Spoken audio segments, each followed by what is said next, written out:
আগেই বলেছিলাম এই ফল কিনে খাওয়া আমার পক্ষে সম্ভব নয়, তাই বাড়িতে গাছ লাগিয়ে এই ফলটা আমি প্রথমবার খেতে চলেছি।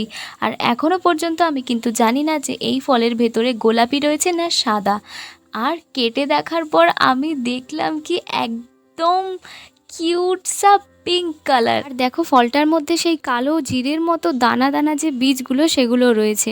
এরপর আমি ফলের খোসাটা হালকা হাতে ছাড়িয়ে নিয়েছি, কারণ এটা প্রচণ্ড নরম একটা ফল। তো এটা সবাই জানে, আমি জানতাম না।